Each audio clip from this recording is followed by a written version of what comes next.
everybody. Welcome to House Divided here on Orange Bloods Live. I'm Jeff Ketchum. That's Chad Hastings. He's pointing at me and stuff. And we got a show planned for you today. Like, comment, subscribe to the page. Do the things that you know we want you to do. It's really important to us. And feel free to jump into the Specs chat. Chat it up. Super chat it up. We'll take your questions.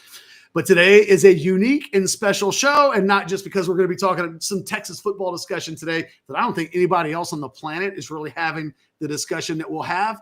But today is the first ever OrangeBloods.com poker tournament with the Hijack Poker app, owned and operated by the Texas Card House.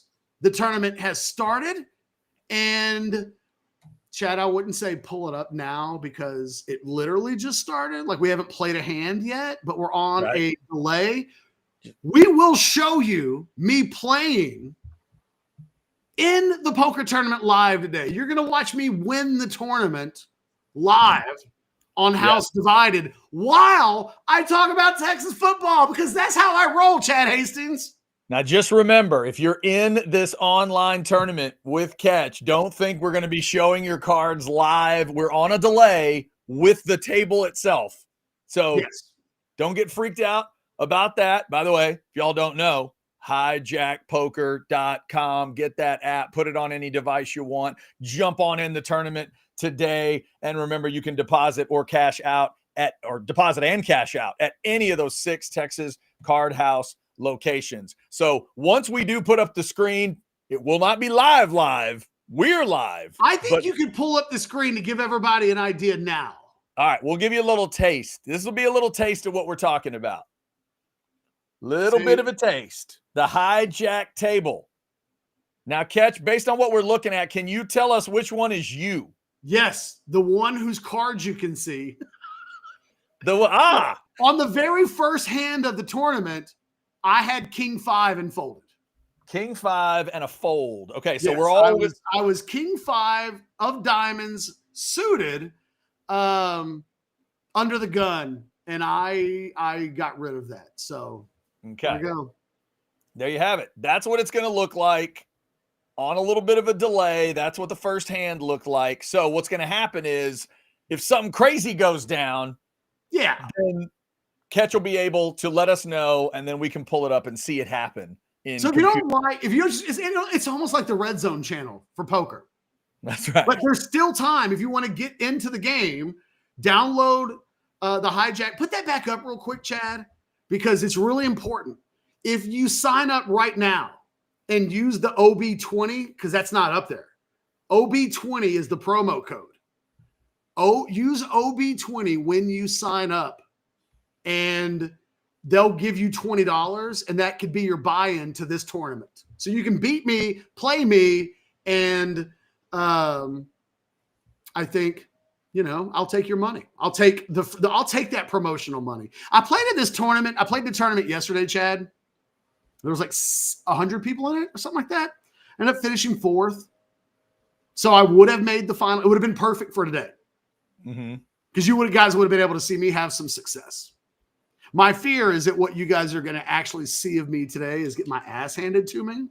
And I think you're confused as to what some of the fans might think is perfect and what you might think is perfect. They might want to see you just flame out. I mean, if that happens, you will get the reaction. I promise. You will get the reaction that you want. I kind of go Phil Hellmuth in my disgust levels at times. If I'll give you an example.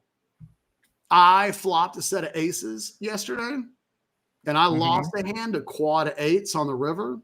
I did not hide my disgust over what at the time was $1.50 loss. That sounds tough. H-Dog, thank you for jumping in today. Also, our man Cody Carpentier wants to know, is Dunlap in this thing? Yesterday, Catch on the Modcast, Alex Dunlap said he was jumping in this thing. So we are hoping somebody needs to ask Alex, I don't think he's at my table, but I have no idea. Okay. Alex Dunlap, also on the Modcast yesterday, said he was a better poker player than Jeff Ketchum, in case people missed that. That did happen. I haven't played cards with Alex Dunlap in 20 years. Damn. So maybe. All right. Maybe. So if y'all want to jump into the chat, super chat, feel free. We do have a Texas football discussion that we're going to be getting into today. Catch, we're really going to test your ability to multitask while you're dealing with this tournament, because the show is built around your nitpick. This isn't my nitpick. It is your nitpick for Steve Sarkisian and the Texas program. There is one thing you've talked about for a while now that you think they should be thinking about. They're not thinking about it. And that is exactly what we're going to talk about today. And it also relates to one of the Texas big rivals out there. Now, that just real quick, because we can multitask, put the cards up real quick. All right. Let's go to the action. Because there Let's go to was the a action. monster hand Let's go to the that table. if we can show it, I think it would give people an idea. Okay, I think we missed it. Okay. But, that was a little 9-6 there. That's what I just saw. Just keep this up for a second. Okay. Right. I want to see if like it shows the next hand. We might have missed it, but boy, there was a doozy. And it is not this one. There was a different doozy. A different doozy. Oh, it was a doozy. So, but anyway, leave that up and we can get the discussion started, because I actually am really pumped up about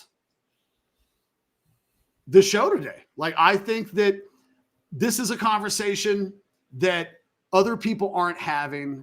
And I think it's kind of a next level conversation related to Texas football. And it is a bit inspired by the events of the last few days, where we've seen Oklahoma hire a new general manager. It's a move that I'm a really big fan of. And by the way, I just hit a sizable, I hit a flush. So I am betting that, and we'll see if anybody wants to get frisky with me. I just made a pot-sized bet after hitting a flush. Probably shouldn't say that out loud. I was just about to say, your voice is live. You know that, right? Hey, if you're in this hand, careful, people. You better have a full house. Now you're like doing poker training. Now you're doing poker teaching during the show. I lost the hand. Oh. The thing is, this app, I guess my flush was no good. The other thing is, anyway, take it down. Okay. You can take that down now. Let's get into the discussion. Okay. It may be that this is going to be harder than I thought, Chad. That's what she said. Yeah. I think there's a discussion to be had about like the Texas future in football that isn't about 2025 as much as it's about 2029 and 2030. The evolution of the sport is going more towards an NFL model. This is something that we've discussed, I think, for like the last 4 years. This predates you. We've been doing this conversation on Orange Bloods on YouTube since we launched the channel. And I have been a massive advocate for the Longhorns need to be on the front foot for like the changes in the approach to building programs that I think is taking place. It's not just NIL, and it's not just scouting, and it's about all of these things kind of rolled into one. And, you know, one of the things that Oklahoma did this week in hiring Jim Nagy away from the Senior Bowl to be the general manager of their program is that they are kind of jumping all in with both feet with the idea of the changes of the direction of college football. And Texas isn't really there yet. Like, that's not who they are. I watch, and it's a really nuanced and small, subtle conversation about where Texas is going, because Texas is one of the top programs in the country. In 2025, they played in the playoffs in 2 consecutive years. It's not a nitpick for the here and the now. It's a conversation for like, What do things look like in 2028 and 2029 and 2030? The freshmen of today and the team building that is taking place today and the work in the portal today and tomorrow and beyond, all these things kind of get rolled into one. And I have been a believer that what Texas needs in a general manager is somebody with NFL level front office experience that knows how to deal with agents, that knows how to lead a division of scouting, that has scouting experience, that can be a voice, that when Steve Sarkisian is in the middle of the season and juggling National Signing Day with high school athletes and guys are jumping into the portal at the same time, and he's trying to come up with a game plan for a playoff game and like what's going to work in the red zone, I'm just a believer that it's too much to ask of Steve Sarkisian to be the guy that decides everything, the guy that no decision gets made unless it goes through him. When you're carrying so many responsibilities, it's just too much.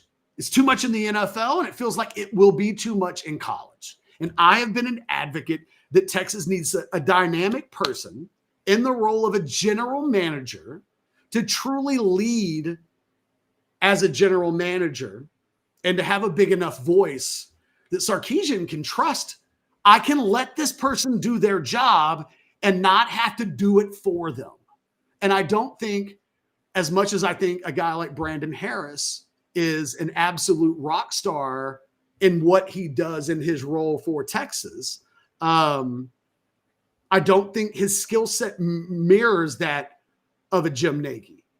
I don't think he's never been a guy that leads a scouting unit or force at any real high level. That's just not what he does. And so what we're really talking about is a position that I don't think Texas truly has at this point. And I think for the long-term future, it's one that they need to have.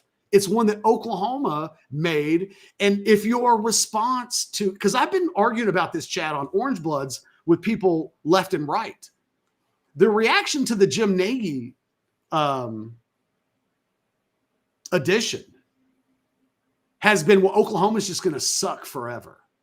And like, who cares about Oklahoma? Brent Venables isn't even going to keep his job. I'm kind of the opinion that this hire of Jim Nagy for Oklahoma is truly the first post Brent Venables move, that he's going to be there for the long haul in a way I don't think Brent Venables probably will, which means that for Oklahoma, if and when Brent Venables doesn't succeed this season and they need to make a change from an infrastructure standpoint, they will be set and established in a way that would be otherwise impossible. So I think it's a really good move. And the Texas fans don't want to give Oklahoma any credit because they don't think that Oklahoma is going to be a factor in the long-term future of Texas. They think that Oklahoma's kind of cooked. But I can concede that may very well be true, that Oklahoma isn't really going to be a long-term factor for Texas in the SEC. I'll concede that point. But the point is to stay ahead of Ohio State and Georgia and Alabama and those types of programs. They're also going to be making these types of infrastructure moves in the future. Some already have. And you're either moving forward and you're either leading the charge, or you are falling behind. And I think that in this aspect, until Texas makes this kind of a move, they're not moving forward. They're not moving ahead. So you're either moving ahead or you're moving backwards. And I think, it's a conversation that we have to have with the Longhorns. And it's a long-term conversation. A program that is 100% focused and dialed in to the 2025 season has to also be locked in and dialed in to the future. You have to do 2025 and be 100% in on that. And you also have to be building for the long-term future. And I don't think Texas truly has pieces in place that you would say that's happening at the same time. I really don't. Brad, I see your super chat. It's off this topic, but I'll get to it. I promise. Real quick, Catch. Is this a Longhorn fan that you think might be missing the point? S. Roan, it's a pathetic Hail Mary attempt by OU, like when Texas hired Jeff Traylor. That is S. Roan. That's just stupid. Like, sometimes you just have to not say things. Like, don't talk. This is what I'm talking about. Well, and then later, it's a pathetic Hail Mary attempt by Oklahoma. You guys are so this is it. I'll never give OU credit. They can't even. This is what it comes down to. The impossibility of acknowledging that someone else, a rival, can make a good move, a smart move, an intelligent move. But see, if you can't do that because your fandom won't allow you to give Oklahoma a compliment, then you are missing the point, because the point is, how do you get ahead of Georgia? How do you get ahead of Ohio State? How do you stay ahead of those teams once you're ahead of them? It is, how do you create the thin margins that decide championships? It was thin margins a year ago that decided the national championship. Thin margins in NIL. Think about what Ohio State did. Texas watched Ohio State a year ago, and Ohio State went kind of all in on 2024 from an NIL standpoint. I have reported, and I will continue to report until I'm told otherwise, that internally at Texas, the approach right now is by any means necessary in 2025. I am a subscriber to the belief of you have to be able to be all in on 2025 and all in on every season afterwards at the same time. That's what college football is now. And, I think Texas would be a stronger, better program, able to create difference-making thin margins for itself if they're proactive and on the front foot and being bold in its decision-making moving forward. And that's not, I think, really who I think when you look at the Texas football program, you almost give it A+ marks across the board in a lot of really key areas. But I wouldn't say that for the long-term future that they've made a bunch of bold, forward-thinking decisions. The program looks a lot from an analyst and a coaching staff standpoint, very similar to kind of the Nick Saban model of 2020, 2021. Lots of analysts, lots of really super qualified people who see, that's what I was going to ask you, Catch. When we think of his two mentors, Saban and Pete Carroll, does what's going on now feel like either of those guys, or is Sark following what he thinks those guys would be doing right now? I think he's following what they were doing. Right.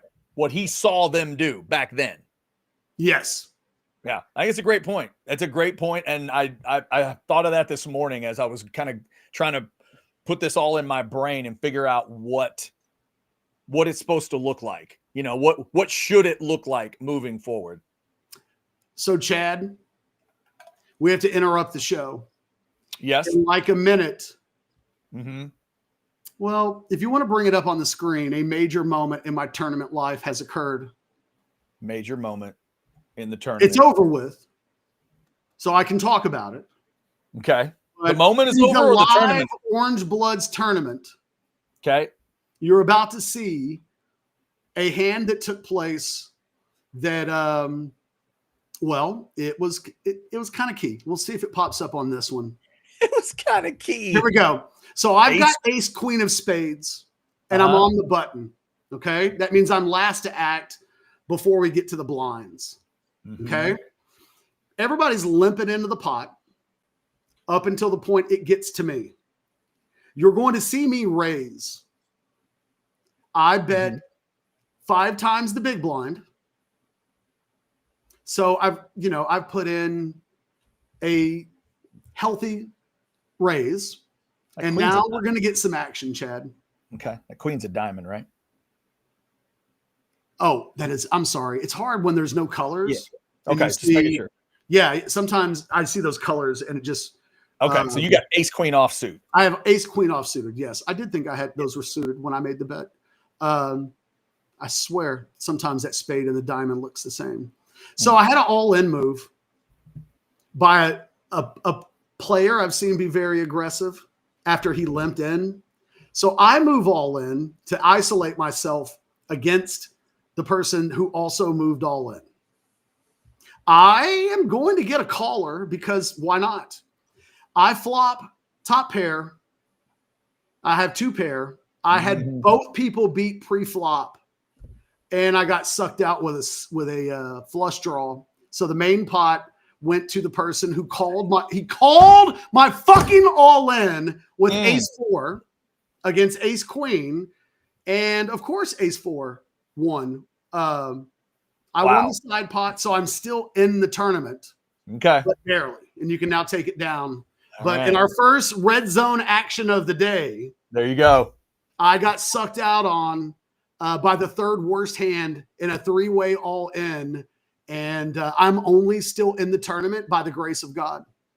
We do have some super chats that have started to come in, Catch. Let's clean these off a little bit. We'll start off topic, and it did come in first, and it's something it's close to your heart. Brad, $4.99, in line with betting, validate or talk me out of a sizable bet for Liverpool and an outright win. Well, I don't want to do that. I had a Liverpool fan tell me earlier today that they wanted to play for the draw. And look, it's possible that Liverpool will play for the draw. They're in Paris tonight in the matchup in Champions League. But I think we're the best team in Europe. We've been the best team in Europe all year long. The PSG team is talking some shit before the game. I want to go into Paris and choke those sons of bitches out like we are the best team in Europe. So, no, I'm not talking you out of anything. You do what you want to do. There you go, Brad. I want to go in tonight and dominate those sons of bitches in Paris. So, I will not talk you out of anything. Yeah. All in, baby. Go do it. Sizable. Yeah. Also, Catch, we have Jay the activist that is weirdly just not a Nagy fan, and he wants us to know. $1.99 super chat. I've met Nagy. I'm not impressed. He's an ego guy. Jay the activist continues. Another $1.99. Idea is right. Wrong guy, in my opinion, for OU. And then finally, a $1.99. Nagy has a very good team that works for him at the Senior Bowl. Yes, he does. And he'll be taking a big piece of that team with him to Oklahoma. Jay is not a fan. There's just a part of me that doesn't completely, what the fuck just happened? Mike, is that a poker? What they just happened? Yeah, but the thing is, I just raised. Uh-oh. And the game folded my hand.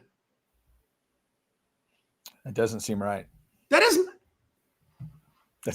does not seem right. I don't know why I'm not in the hand. And okay. Do we got any more super chats? I'm frustrated. Super chats are done. I was going to say, if you want, I can pay a bill, give you a chance to breathe on that one. You need? There's nothing that's going to make me get back in this hand. That's true. Did my hand get folded? I don't know, but I didn't hit, so I'm glad maybe the game just folded for me because it likes me. All I know is I can always show you Lisa and hope it makes you happier. Thanks to everybody for jumping in the Specs chat. Go get stocked up. At Specs, it doesn't cost a lot to turn a good time into a great time, especially if you like saving money. From connoisseur collectors to aficionados of ale, you'll find bubbly bliss at any budget with a Texas-sized selection of world-class wines, rare spirits, craft beers, and more. So when you're getting ready for a good time, Specs is ready to make it great. Because at Specs, the fun starts here. Shop Specs, low priced, amazing. Here's to you. I like the phrase aficionado of ale. It's a very fancy way to say, I like beer. Yeah, it's real nice, fancy way to do that.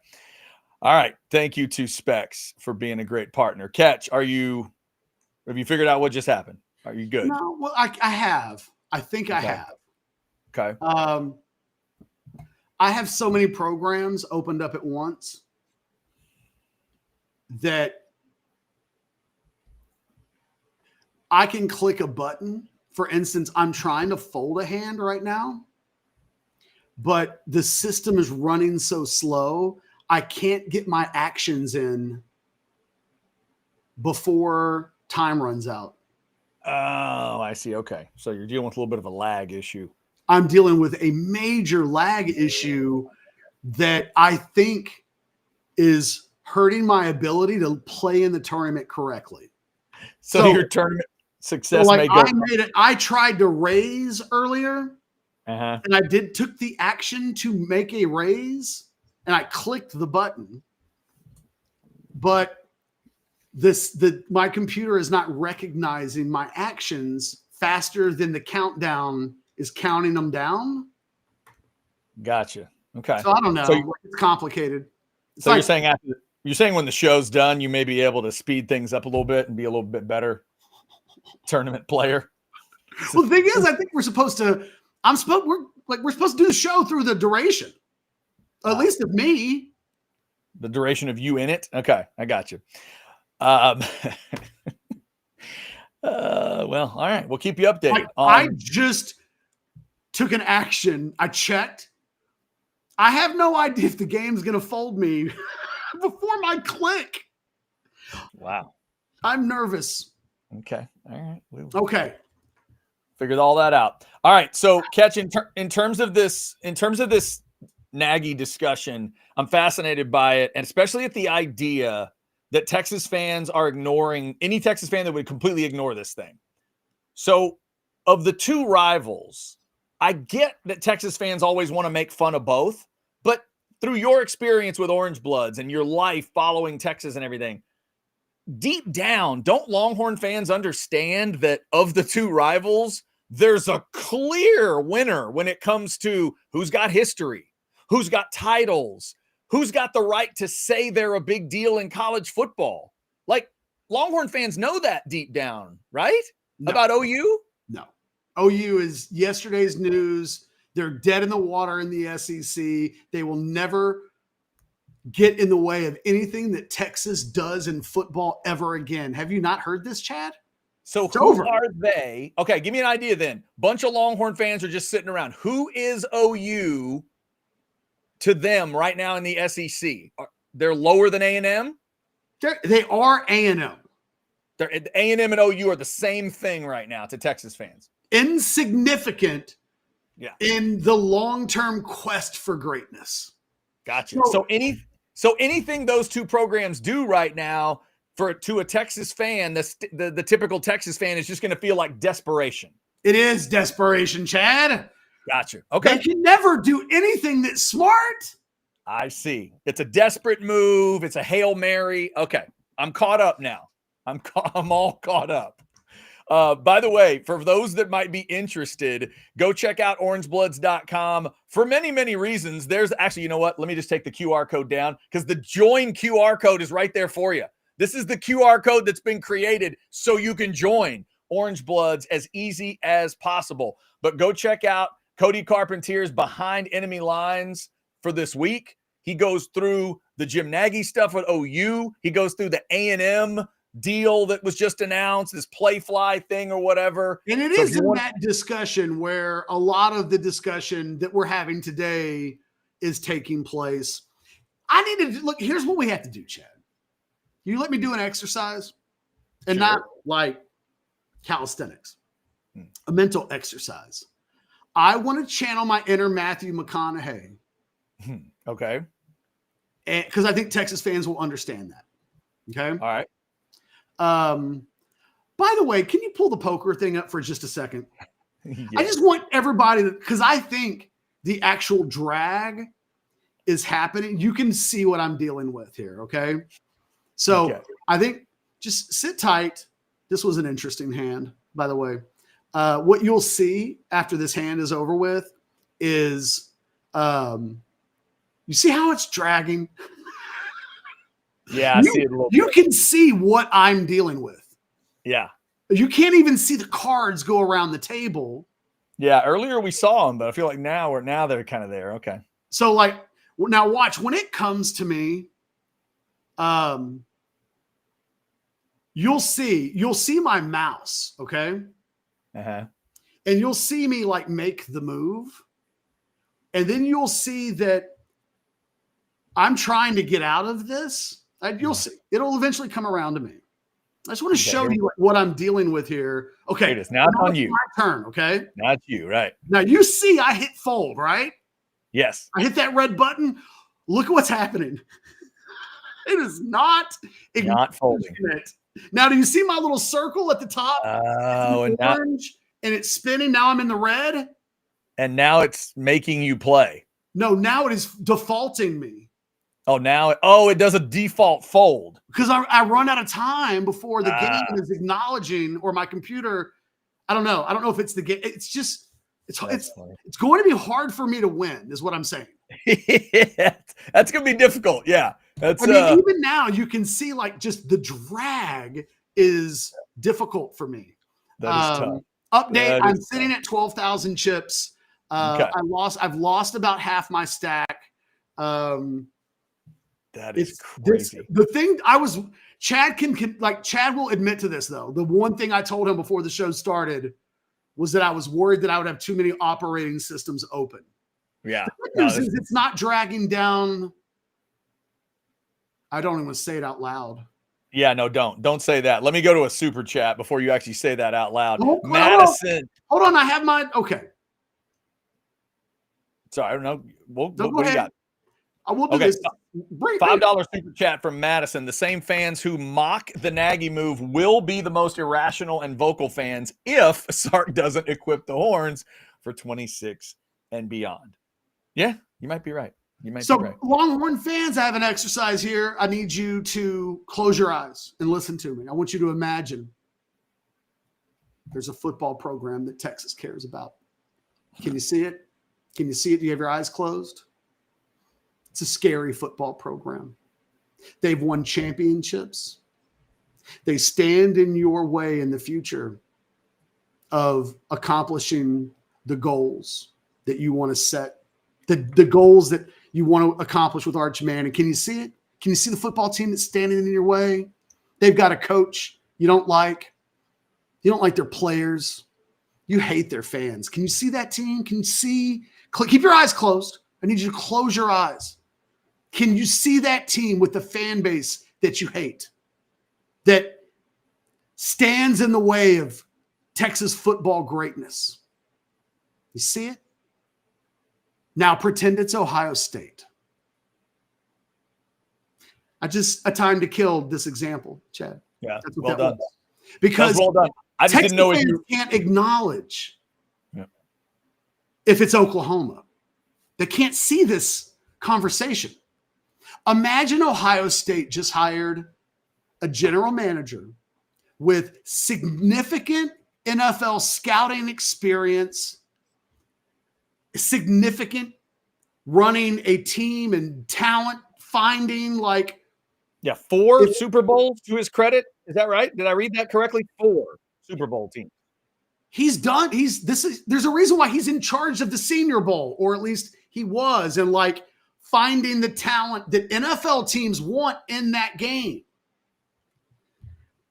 Now imagine Georgia or Alabama made that hire. You're not thinking about this the way that you need to think. You're thinking about this as, well, Oklahoma did it and they suck. So I will not acknowledge that it could be even a good thing. Imagine this was the competition you do respect, though, because it will be. This is the wave of the future. This is what Georgia and Alabama and Ohio State, this is the future of college football. And either you are on the front lines and front-footed, and you're leading the charge in the wave of the future that is college football, or you're reacting to the moves that other people are making. Texas has a lot of analysts. Texas has a lot of coaches. Nick Saban in 2020 and 2021 would love what Texas has done in its infrastructure buildup. It would say, look how many analysts they have. Have any of them been head coaches? Yep. Any of them coordinators? Yep. How about the NFL? Any of them have NFL experience? Yep. Oh my God, this looks a lot like what Nick Saban was doing when he had his foot on the gas while he was in his pump at Alabama. The question that you have to ask yourself is, if you were Nick Saban in 2025 and you were 55 years old, would you run your program like a 65-year-old Nick Saban did in 2020 or 2021? Or would a younger version of Nick Saban, the best version of Nick Saban in today's realm, is he leading or is he following? Is he on the front foot and being overly aggressive, or is he letting his rivals make moves first and responding to the types of moves that they make in their infrastructure with later moves? You have to ask yourself, who is Texas right now? And if you think they're on the front foot and super progressive, I'm telling you that they're not. I'm telling you that there are a ton of areas where I give them A pluses. And I think the overall makeup of their staff is really only missing one thing. That's it.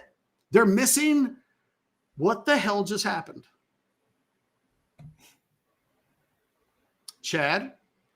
I hear you. I hear you and see you. I heard kind of a weird, like a whooshing sound, but I just assumed it was nothing. You heard a whooshing sound? Kind of this, it was kind of a whoosh, but then that was it. It was just for a second. Well, so what happened? 30 seconds later, you said, what's going on? I got logged out of Hijack and kicked out of the tournament. Oh. So I need to go back to the tournament. I hope it allows me to do that. Gonna figure that out. Okay. I am back, but it says I have no chips. Wait, now it says I have chips. And now it folded my hand because I. Yeesh. You want me to pay a bill here, and can you pay a bill?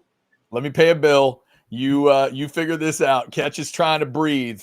He's trying to breathe normally. It's hard for him right now. Sinus and snoring specialist can make sure Ketch is breathing normally, you're breathing normally, because it is the key to life. Are you breathing like you should be? Most importantly, are you breathing like you should be when you're sleeping? Can you take those nice big breaths in and out through your nose or not? Are you snoring? Do you have sleep apnea? Do you have sinus infections? Do you have allergies? Everybody's thing is different.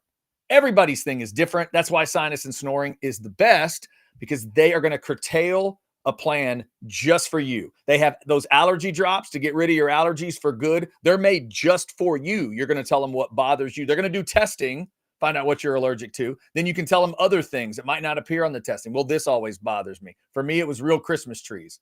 Always got me. They had to take the real Christmas tree out of my classroom one year because it drove me. Now my head would just close up when a real Christmas tree was around. Told them that. Well, they put something in those drops that helped me develop those defenses. They can help you too. 601-0303 or go to sinussnoringent.com. Sinus and snoring specialists feel clear, rested, and healthy. Thanks to those of you who have mentioned OB Live, or just mentioned my name when Sinus and Snoring asks where you heard it. I do appreciate it. All right, let's check in, see if Ketch is breathing better with this tournament. Ketch, are you back in, or did they kick you out? I'm back into the tournament. Okay. Someone tried to put me all in. I'm folding primarily because I don't even know if I wanted to play the hand, that if I hit call that it would accept it. I hope at some point I have a hand that I can actually play. And I have a hand. Okay. We will go to this hand. There you go. In a minute. I have See, that's good. I have a hand doesn't tell anybody like earlier. That's good. That's a good job. I have a hand. The problem that I have is that, boy, I got to just go all in. Except Do an all in hand. Well, I raised, but I'm essentially all in because I was just trying to get something in,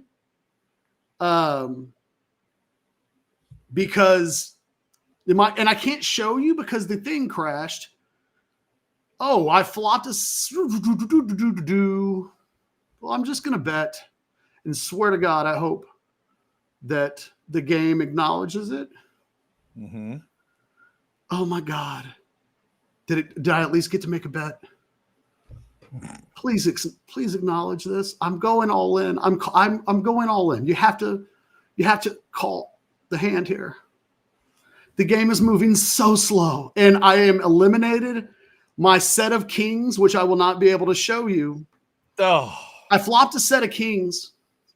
Wow. Against ace king offsuit. Damn. I flopped a king, Chad. Uh-huh. And then four hearts popped up on the board. Oh, damn. And I lost to an ace high flush because and my you set had of kings. You had three kings? You had three kings. Oh my God. I flopped a set of kings. I went all in. Yeah. A person who had ace king hit a king on the flop. And then a heart came on the turn and a heart came on the river. Wow. And they had a heart and they beat me with an ace high flush because the only card they had that was actually live on the table was the ace of hearts. And I am no longer in the tournament, and I can't show you what happened because the system crashed. But I'm telling you guys, lots of fun. Go download the Hijack Poker app. Download the Hijack Poker app, and you too. You could play the game.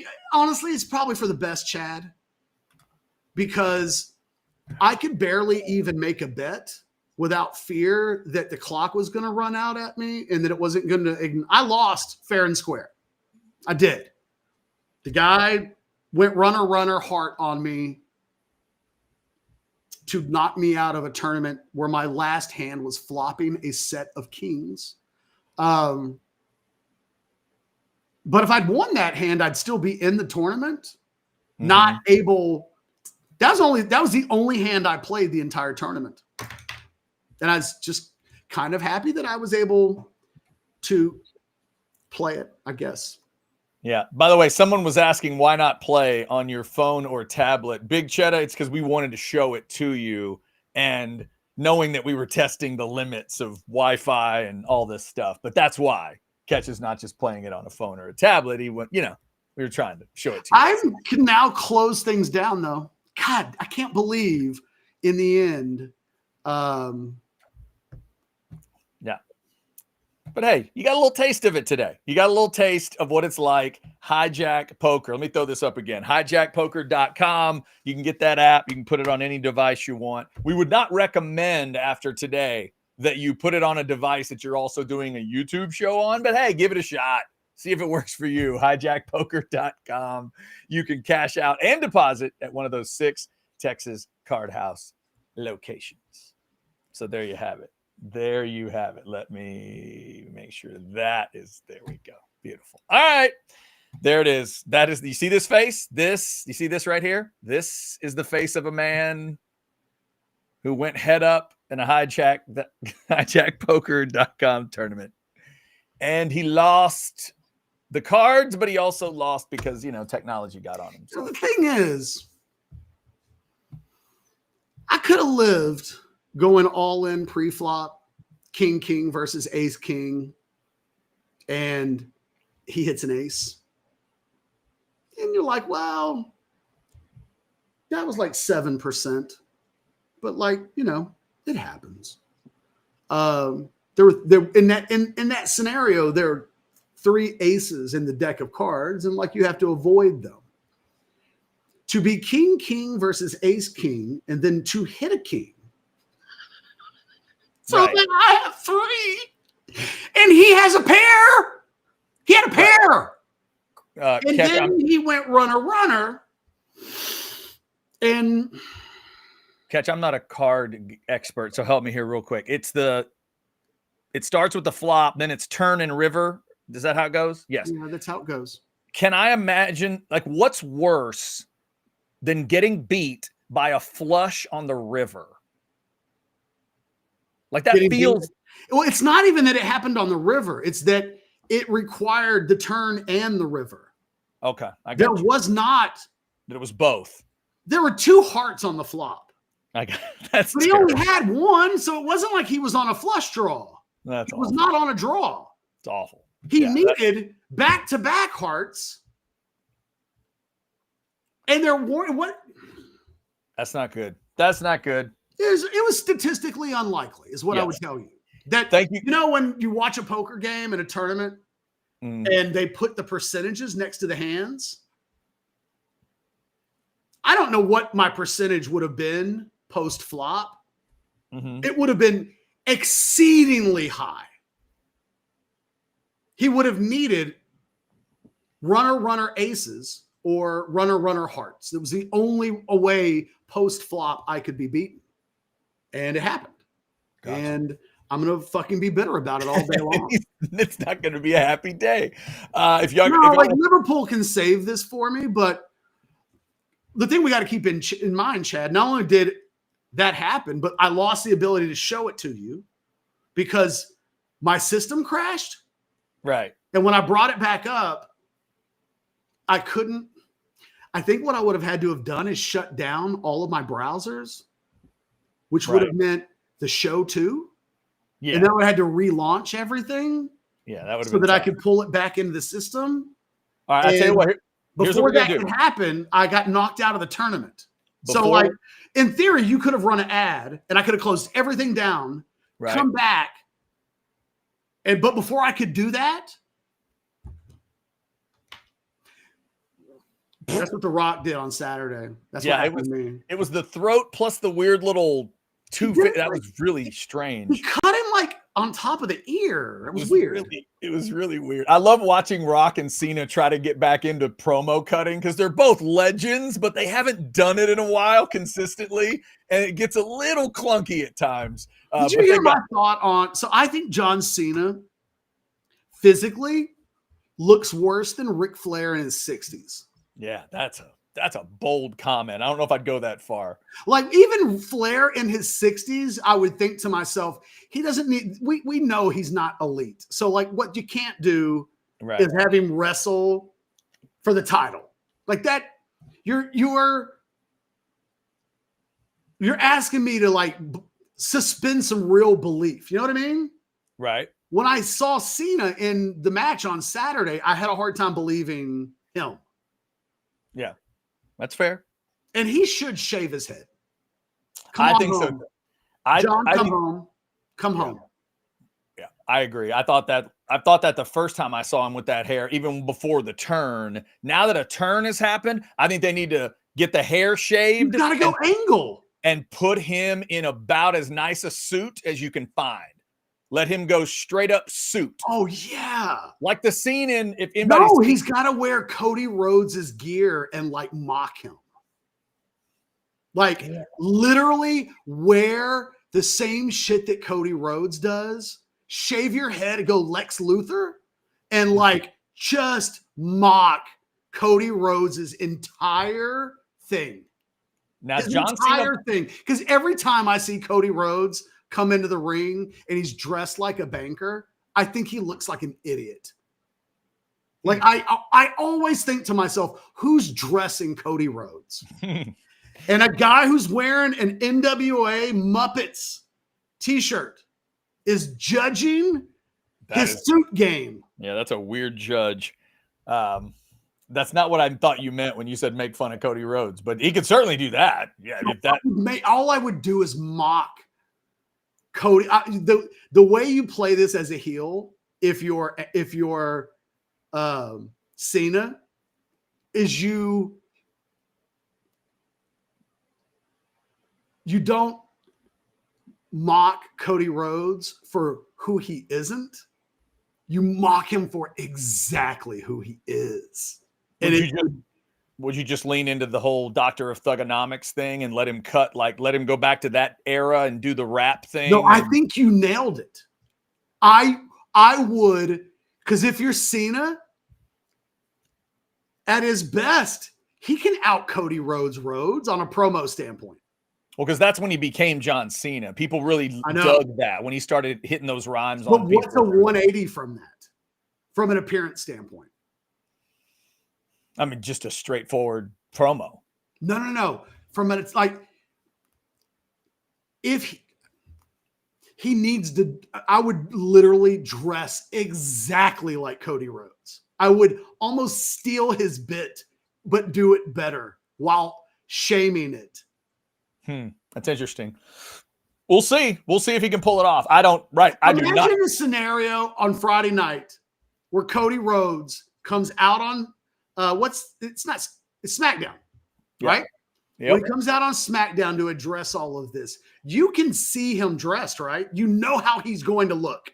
Mm-hmm. He's got his thing. He's going to dress up in his suit. It's always the same vibe. It always looks like Cody Rhodes has one suit. One, when Flair would do his Flair thing, I don't ever remember like Flair wearing the same thing twice. Like from a suit standpoint, when he would do the, I'm the jet flying, kiss stealing son. Like when he would dress, he'd go baby blue sometimes, but the next time he might be all white. Like he would change his suit game. Cody Rhodes always feels like he's wearing the same thing. Like he's got two suits. And you know what? You know how I know that? Because I'm a guy that's got like two suits. Mm-hmm. But if I had to wear a suit every day and it always looked like I was wearing the same suit, people would notice and be like, Catch, fucking mixing a suit. You ever seen a guy do the news? They always have a bunch of jackets and stuff. You got to switch it up. I never feel like Cody Rhodes. I would literally. You ever seen Heartbreak Ridge? No. I would come out in the same suit, have him come out and match his suit, and then walk out and imagine his head is shaved, Kurt Angle style. Yeah, it's a wild idea. I can't wait. I can't wait for Friday. I do not trust John Cena to pull this off. I hope he does. I don't trust it for a second. I don't either. I have not believed 1 second of it yet. He's trying. I haven't either. That's what I'm saying. I want to believe. Yeah, I can feel him acting. I can feel it. You can feel the gears turning. By the way, still pissed about that hand. I know you are. I know that you are. You know what? If you people want to, this is the time. This is the time. If you want to argue with me, do it after a Liverpool loss or while they would be losing in a match, or when what just happened in poker happened. Now, bring your super chats. This is the day you want to tangle with the bear, I'm down. By the way, Barbs10 threw us $19.99 earlier. Thank you, Barbs10. Catch, UT fans took tons of shit from OU fans for years because of the Big 12 titles, and rightfully so. Don't rob us of our hate, sir. Texas does need a GM. Yeah. Well, and the thing is, like, Brandon Harris is officially the Texas general manager. Let him keep that title, but titles are titles. Texas has like co-offensive coordinators and run game coordinators and passing game coordinators. And like, I don't care about the title. I care about the skill set and what you're adding to the program in terms of talent behind the scenes. If you did add that person, Catch, do you undermine Brandon Harris at all? Because he is the GM. But he doesn't have the skills that these other people have. Why would Brandon Harris feel undermined if Texas hires a director of scouting from the NFL level to run the talent search in the portal and to like connect that with what they also do in high school football recruiting? Like, That's not what he does. That's not his skill set. That is not what they did. And I told somebody this yesterday because I looked up. This would be my example. I looked this up yesterday. It is the Dallas Cowboys official staff. Mm-hmm. If Brandon Harris were getting a job in the NFL from Texas, right? So if he were to parlay his Texas success based on what he does right now from a skill set standpoint, do we think he would be the general manager of the Dallas Cowboys? No, I wouldn't think so. Do we think he would be vice president of player personnel like Will McClay? Would he have Will McClay's job? Maybe, but I'll say no. No, because that's not what he does. Will McClay as vice president of player personnel. And why is he not the president of player personnel? Because Stephen Jones has that job. Well, obviously. So you got to have the best doing that job. In a world where the first three names of the Cowboys front office isn't Jerry Jones, Stephen Jones, and Charlotte Jones, in a real NFL front office, Will McClay is either the president or the director of player personnel, or he's he's like the general manager, right? Mm-hmm. This is the job that Brandon Harris would get. He would be senior director of football operations / football administration. That is the job if Brandon Harris were being interviewed today by an NFL team to join their front office. It would be as a director of football operations / administration, who I bet you can't even name who that is in the Cowboys. No, I can't. It's a guy named Todd Williams. Todd. Now, would he be the director of college scouting? Nope. Would he be the director of pro scouting? Nope. Would he be the director of salary cap and player contracts? Nope. Would he be the director of player development? Maybe. I don't know. But when I look at the template for an NFL front office, I think Brandon Harris, his future, based on what he does right now on the Texas staff, is to be the director of football operations at an NFL team. Like, that's really what he's really a director of operations at Texas. That's really what he is. What a general manager at the NFL level does is not what Brandon Harris does at Texas. So the problem is that we see in college football that a lot of colleges, this isn't a Texas thing. I think you see this right now at USC. I think you see it at Michigan. A lot of the most, like Ohio State, like what I'm suggesting is just starting to happen across college football. The mainstream has not adopted the type of philosophy that I'm an advocate for, but it's happening. Oklahoma just did it. North Carolina did it. This is a perfect example. Look at what Bill Belichick did from a general manager standpoint at North Carolina by hiring Michael Lombardi, and look at what his resume looks like. And then go look at Brandon Harris's resume. And what you'll realize, these two guys just aren't the same thing. And what it doesn't do is marginalize Brandon Harris, who is an A-plus figure in the Texas football program. I think of Brandon Harris as a rock star. He's an absolute rock star. But he doesn't do what we in our minds conventionally think of what a general manager does. But we hear college football general manager and we think, oh, that's what they do. He knows how to do all that stuff. And it's just not true. And consequently, I think that the decision-making on talent, based on everything I've ever heard, everything goes through Sark. So I don't think there's anybody in the program that can unilaterally say, we're going to go get this person as a linebacker. I'm in charge of scouting. Our football staff is in the middle of the football season, in the postseason, no less, and decisions have to be made. without going to the head coach all the time to some degree. And I don't think Steve Sarkisian has a person in his program that that has so much juice from a scouting department that if he says, I got us a guy, we need to go get him, that Steve Sarkisian would sight unseen go, we'll go get him. Show me later though. But yeah, go, let's do it. Let's like, that's what you're here for, to make my life easier. Texas doesn't have a guy who's so good at player scouting and unearthing talent that their voice could even function like I think Jim Nagy's will at Oklahoma. So I think eventually Texas is going to have this kind of person on staff. And what will happen when it does happen, I'm going to make sure one time I tell all of you that I was right.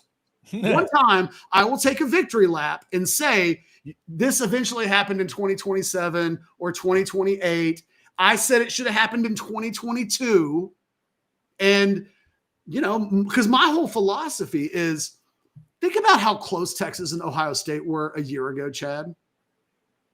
The difference between them was at the end of the game, Ohio State's edge guy, when Texas was threatening to tie the game, their edge beat a Texas tackle who was injured, sacked Quinn Ewers. He fumbled. It gets scooped up, run back for a touchdown. That decided the game. An incredibly fine margin. Mm-hmm. I'm about trying to find fine margins right now in off seasons that will give you the advantage the next time you're in a national semifinal game, and an incredibly fine margin decides who wins the national championship that year or not. And Texas finished as a semifinalist to Ohio State, but it lost that game to a team that was slightly more talented. And you could make a case that like where that slightly more talented really emerged was in that game against Texas. There were players that they brought through in the transfer portal that helped determine the outcome of that game. And Texas, you know, they were without a lot of their key portal guys in that game. But what did we talk about all last year? They really could have used a punter. I'm convinced they didn't have a punter because Steve Sarkisian never made a point to be like, I'm going to go find us a punter. And instead, they said things like, well, we recruited a freshman and we don't want to hurt the freshman's feelings. That's why they didn't take a punter in the portal, Chad. Yeah. They took a true freshman punter in recruiting who didn't show up in the spring. They made a decision on that position, not based on what makes us best in 2024. They made that decision based on, will this hurt our true freshman's feelings? And they didn't bring in a guy to compete with that guy because they didn't want to blow his confidence. Yep. And then all year long, he was arguably the worst punter in the SEC. You had the worst punt game in the conference. And in a couple big moments, you got busted up in field position because of it. Didn't have to happen. And I would just contend if you had a strong voice, someone who's not on the level of Steve Sarkisian, but somebody who could go to Steve Sarkisian and go, hey, man, let's have a football conversation. The only thing that matters is what is best for the 2025 team, right? Is that best? And I don't think Sark has that person on the staff to challenge him. His inner circle right now is Brandon Harris, Jeff Banks, and I'm just having a brain malfunction from a support. They've got Flood, Searles. No, it's off staff. It's why am I forgetting this guy's name? The former high school coach who left and came back. Not Fenner. The former high school coach that left. I'll find it. Just talk about something else. And I can't believe I'm having a brain malfunction, but like maybe I can. Not still McCoy. Who are you thinking of? I'll tell you in just a second. Okay. The support staff. Chris Gilbert. Okay. So Brandon Harris is their general manager. and Chris Gilbert is their special assistant to the head coach. That's technically his handle. So he's like what Cleve was. Mm-hmm. But like those guys, and those are the Sark's inner circle is Brandon Harris, Chris Gilbert, and Jeff Banks. And maybe you would now add Jared Blank, their chief of staff. But like, not everybody's in the inner. There's not one coach outside of Jeff Banks that I've heard is in the inner circle. Tashard Choice wasn't in the inner circle. Gideon, Jackson, Joseph, Kwiatkowski, Nansen might be. Nansen could be because Nansen is boys with Sark. So like Nansen could actually be a newcomer to the inner circle, but it's not a big inner circle. And if I said Chad so let's grandfather Nansen in because we know how close he is to Sark. We know Banks, Harris, and Gilbert are in the inner circle. Who from that group can challenge Steve Sarkisian and say, Sark, maybe you should just focus on let me handle the portal and like you focus on the game plan for Clemson this week. Just isn't that like what you need to be doing first and foremost? Like, I got the portal. That's my job. That's my job. I know you feel like we need this, and this. Go coach. It's kind of a big deal right now. Because I would say we didn't get the best version of Steve Sarkisian in the biggest moments of the season. And we know he was juggling a million tasks. Yeah. And of the list you just threw out, there's two guys that can't be that. There's no way Banks or Nansen can be the answer. There's no way. They're on the damn coaching staff. They've got things to do. Like, look, and here's the thing. Sark is about control. And deep down, everybody on that staff is kind of about credit too. I do think there's a component of ego. And let me tell you a story, okay? I told this on Orange Bloods yesterday, and I think it will give you like just a little bit of insight into a little bit of the resistance of this new era. Because, Chad, you know how I feel about NIL. Like, I don't think Texas needs to make apologies for it.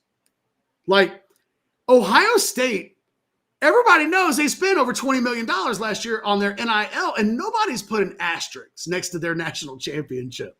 No. Certain programs they would have, not them. No. And so I don't think if Texas spends the most NIL this year and they win the national championship, I don't care. Right. It doesn't come with an asterisk by any means necessary. Yeah, the only person who might try to make it an asterisk is Cam Newton. But other than that, no. let me tell you what happened less than 12 months ago. I got a phone call. I won't say when, because I feel like if I tell you some specific details, you're gonna know exactly who called me. And it is a name that I think everybody watching this show who's a Texas fan would know. I got a phone call. Hey man, can you stop saying that Brandon Baker came to Texas because we paid him the most NIL? Like, there are some guys on the staff that aren't happy about it.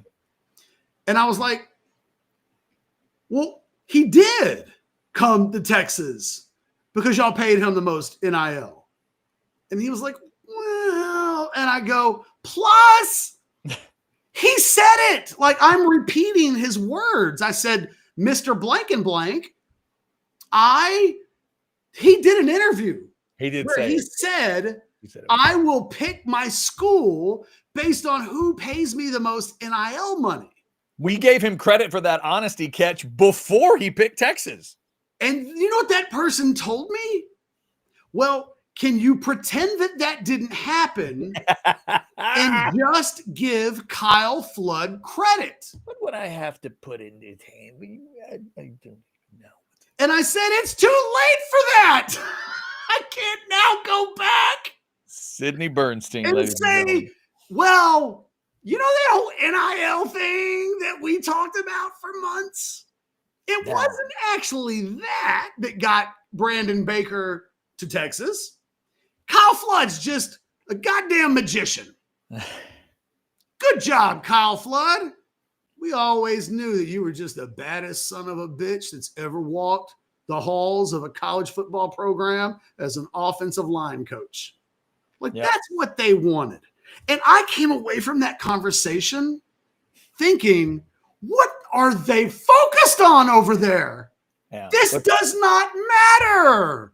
It's because some of these programs they just haven't made the full click over to like pro mindset. Yes. You got to think like a badass pro franchise.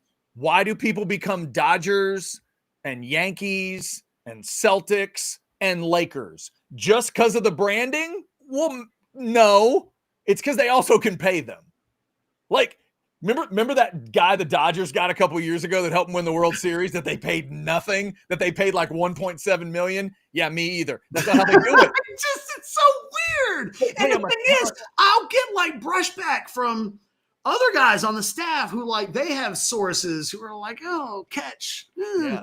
See, that's the thing. The catch, we're still in this world where, and you made a great point to say it this way, but we're in a world where if Ohio State does what they just did, you kind of don't talk about that part, even though we know it's there. But what if Auburn had just won the national title?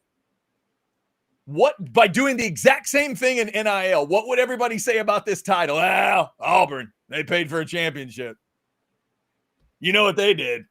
You know why that happened. You know who doesn't care about any of that? Professional sports teams. Exactly. You know what college football is now? Yeah, it's a professional sports team. If you catch the owner or GM of the Dodgers at dinner and you scream at him, hey, you paid for a title, it'd be like, he'll just nod at you. Look, so I know, like deep down, what I know based on my working experience behind the scenes is that who gets credit matters. And I think one of the reasons why an Oklahoma can make a hire like that right now and Texas can't is because you got a guy in Brent Venables who probably is like, hey, man, I need all the help I can get. I think Texas is so close. So close. I mean, national semifinalist 2 years in a row. Again, you give Sark and everything associated with this program like an A+ in almost every area. They're so close. And they might win a national championship in the next 2 years. And I think the last thing anybody would want to do is bring in somebody on staff that would get credit. Yeah. They care about who gets the credit. And I don't. Whenever I say things like, you know what? Because for the last few years, I'm consumed with the process that's evolving. I'm consumed about not what is, but what's going to be is. I've been saying for years, eventually college sports general managers will start to look like front office general managers from the NFL. That at some point, there are only 32 general manager jobs in the NFL. There are insanely talented people who've had those jobs who can't get those jobs. The next best thing is going to be in the future being that in college. And if you have success in that in college, you're going to get hired by the NFL. We know how these leagues copy each other. I'm consumed by what does this thing look like in 2030, 2035, 2040? And how do you, if you're Texas, because this is the program that I cover, how does Texas stay ahead of everybody? The answer right now is they're not ahead of everybody in every area. And you either look at this through the prism of a fan where that hurts your feelings and you can't admit it. And I have so many of them on Orange Bloods who are like, shut the hell up, Catch. Just enjoy the ride. And it's like, well, that's not what I do.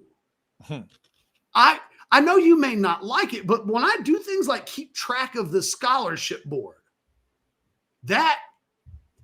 and not all of you do that. I keep track of the scholarship board in a way where I know the numbers, seniors and juniors and sophomores and redshirt freshmen. I know off the top of my head how many guys are coming off, how many guys are coming on, how many guys will you have next year, how many guys are you going to have the year before that, how does that change if you lose 10 guys? What does attrition look like if you continue to average exactly what you've averaged in attrition from 2010 through 2023, 2024? I have all of that data memorized in my brain. So when I'm talking about the future, I'm talking about what does this thing look like in the future? And if you're Texas, how do you move ahead of everybody so that they're constantly reacting to you and not the other way around? I only want my vision for Texas is that they be the leaders and not the followers. If you think I'm wrong, if you think I'm off base here, tell me who Texas has hired that is such a bold, progressive move that everybody else around the country is responding to it. I will hang up and listen. All right. If you guys want to throw in a chat or super chat, definitely get it in there. I don't see I dare anybody. Like, tell me. This is your moment. Doesn't even have to be a super chat. What is the bold infrastructure hire that Texas has made that is so ahead of the curve that it's being discussed nationally by shows like Oklahoma, A&M, Ohio State, Georgia, whomever you want to name? What has Texas been doing from an infrastructure build-up standpoint from a specific person where that hire is so bold that it would want to be copied, would want to be emulated, would want to inspire, like, wait, you can do that? We can do that? Who's that guy? Who's that woman? My contention is that Texas doesn't have that yet. It will one day if everybody will stop arguing with me about it and open their minds up to the idea of, you know what, Ketch has been right about everything else in this discussion. I forecasted Jim Nagy and Michael Lombardi 5 years ago. Everybody knows it. Everybody knows it. There's not one person that would disagree with this. Here's the thought. Everybody knows I've been talking about this. Ketch, does this count? Rodney says CDC. You going to let that count? Sure, Rodney. You got me. Busted. I quit. I quit. You are correct. Nobody has an athletic director. You're right. My bad. We'll get to some of these other chats too. If you want to put a super chat in, it will go right to the top. Chad, I'm fighting such a losing fight. I know. I got a thought about it too. You brought up something minutes and minutes ago that I think is important about Sark and a couple and his mentors. But real quick, I want to see if I can get you and the folks interested in one of these concerts out at Hayes City Store. Ketch, I did a little research for you on Aname Rose. Remember the other day? I'm gonna put this up here. It's the first. No, my head just popped up. March 7th. Okay, so we're 2 days away. Aname Rose. I looked her up. She's described as a neo-soul R&B artist. She's from New Iberia, Louisiana. And Ketch, if you want to say that you saw someone on the way up, this may be an opportunity. She started singing at 3. She hit the stage for the very first time at 7. She's one of those that sang a bunch of national anthems at times and stuff like that. Then she decides at age 13, she wanted to be an actress. She got her first acting gig at age 15.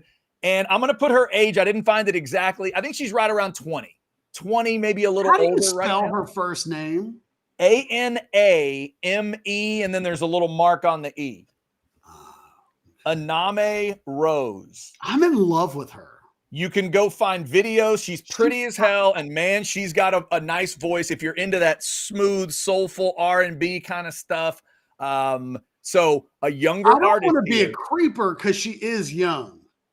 She But is.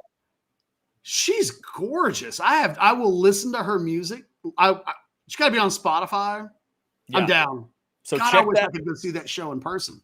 She's the first of 10 days of free shows out at Hayes City Store. So one day you might be able to say you saw her for free at Hayes City. HayesCityStoreTX.com. They're celebrating their 10th anniversary with these 10 concerts. So make your plans. Get out there and check it out. All right. So we do have some chats we'll get to. There's a lot of different ideas people have had that they're throwing in. But Catch, I just want to throw one idea out because you reminded me of something earlier. I made the reference to Saban and Carroll and what they did back in the day. But I think there's something really critical we could mention to Sark here. Both of his mentors could tell him how this works. Because Jim Nagy, however it's said, he's got the Seattle title when they ripped up the Broncos. He was the GM. So Steve Sarkisian could ask Pete Carroll, tell me about Nagy. Why did you do it? Why him? Was it good? What was the effect on you as a head coach? But Catch, it's not just him. Remember when Saban took a guy that was running the Senior Bowl and made him a part of his program? Remember when that happened? Back in the day, there was a guy, I believe his name is Phil Savage.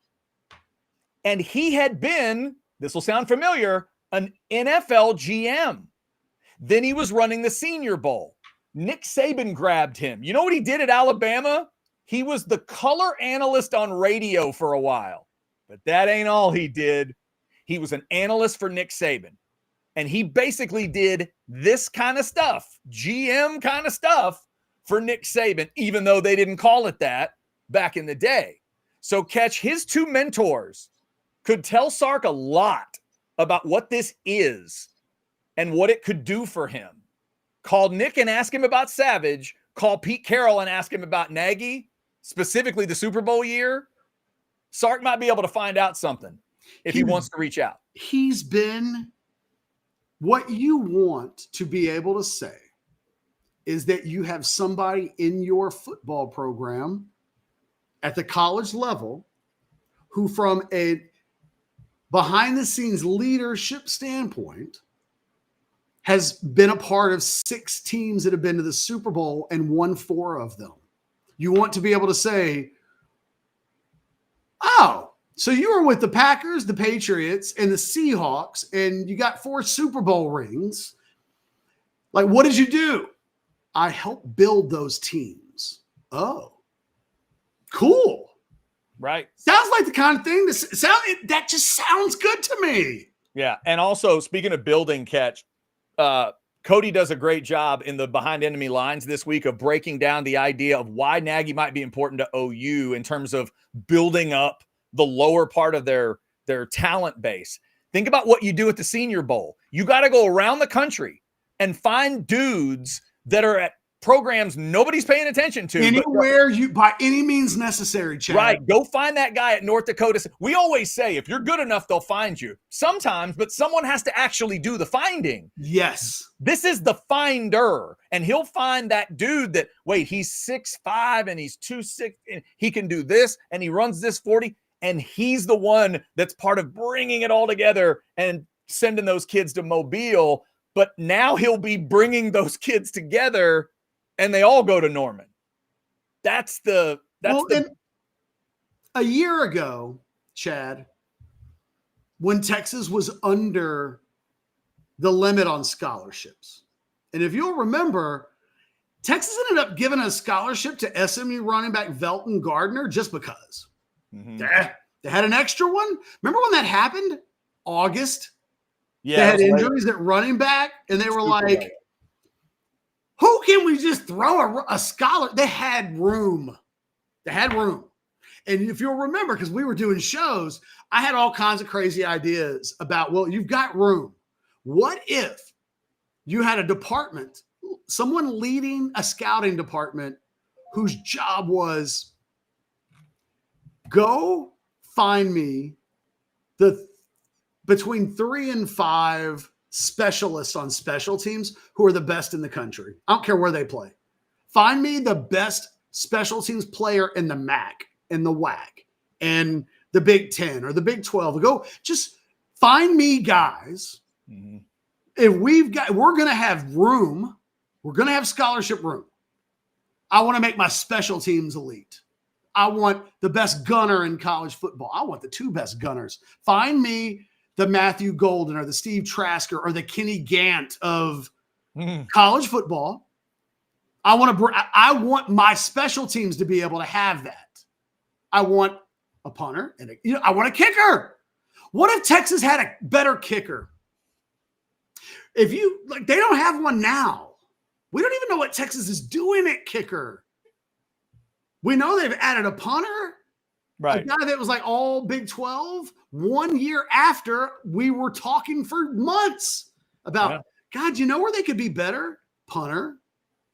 Right. And even if they don't address the punter thing, you talk about small margins, don't address punter at all. If you have the kicker, you beat Georgia. Or if you have elite special teams players, maybe they don't convert that fake punt when they didn't have their starting punter on the field. Maybe that too. Because I guarantee you an elite special teams player would not have been fooled by what happened. No, not at all. Instead, I came away thinking, who the hell's on that side of the ball that's got a brain? Oh, my God. All of us with brains watching the game on television, it crossed our mind. I only see one super chat right now, so I'll throw this up. $4.99 ATX Bates. If Texas hired Brett Veach, GM for the Chiefs, then that would qualify. Yeah. Or, that kind of experience on the resume. Even a guy there are probably 5 guys or 3, I would say like 3 to 5 guys that probably work under Brett Veach. Doesn't have to be, if you could go get Brett Veach, sure. But it doesn't have to necessarily be that. How bold. And the other thing is you do have to hire somebody Sark is the most important person in the program. At Texas, the thing that just happened at Oklahoma is Venables doesn't have enough juice that I think Nagy gets to enter with no Venables shadow. If Brent Venables has a bad year, they'll fire him, and Jim Nagy will be the first hire of a new regime. And he'll help make the hire at the next head coach. He'll be that important. I think that element is critical, Catch, because I think a lot of Texas fans think what Big Cheddar thinks. Has BV done a good job developing? If it's no, then all the scouting Nagy provides doesn't mean much. Texas fans may not care about this and they may keep not seeing this through the prism of Oklahoma. What if he was at Georgia? I know. But to Texas fans, they're not going to believe in this thing until it's Oklahoma with a coach they actually respect. Nope. Then it'll be too late. It's going to take Georgia or Alabama or a team in the SEC is going to have to do it. Yeah, and then beat Texas. But not A&M. It's going to have to be Bama or Georgia. No, if Georgia did this, everybody would be like, wow, that was bold. Yep. Instead, they're like, what does it matter if Nagy can't even improve Oklahoma because they have Venables? And it's like, you can't see past Oklahoma. All you can see is crimson and cream. And not that the competition that Texas needs to be beating has not yet done this yet, which means Texas could get out in front of those programs, but they're not. In that specific area, they're not. Yeah. Those programs are actually all kind of doing it the same way. And its impact on the 2025 season would be minimal. Guys, I'm talking about the long term.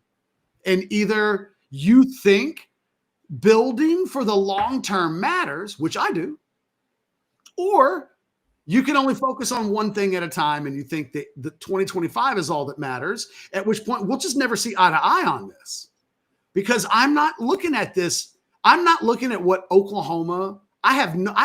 It's very unlikely to me that Jim Nagy will be able to do a lot this year to help 2025 Oklahoma.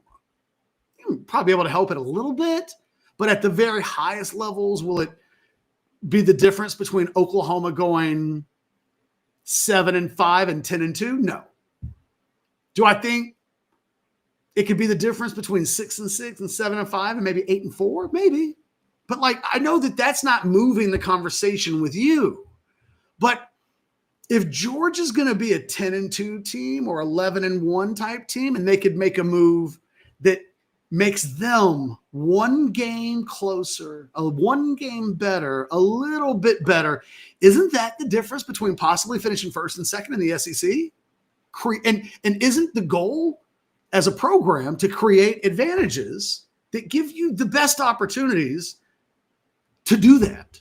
All I'm doing is trying to come up with a way to give Texas slim margins. And it gets frustrating when people hear that as criticism or only compliments towards Oklahoma and just can't see this from 30,000 feet up. Catch, I agree with you on the SEC teams that we've talked about, the Ohio State thing. What if Oregon did it? If Oregon made this kind of hire, would Texas fans see it? It would take Oregon. Like, there's too much pride in what Texas fans are hearing is that we're doing it wrong. And it's like, I guess you could say it like that. From 30,000 feet up, it's like, how, if you're not being bold and super aggressive, then maybe that is kind of failing. But I don't, it's a hard thing to tell someone. I think what they're doing right now for the 2025 season is A+ marks across the board. But kind of like I said about Dwayne Aquina, like that wasn't a move for the long-term future at all. What we know about Dwayne Aquina is that he's 68. He's about to be 69 in the fall, if I'm not mistaken.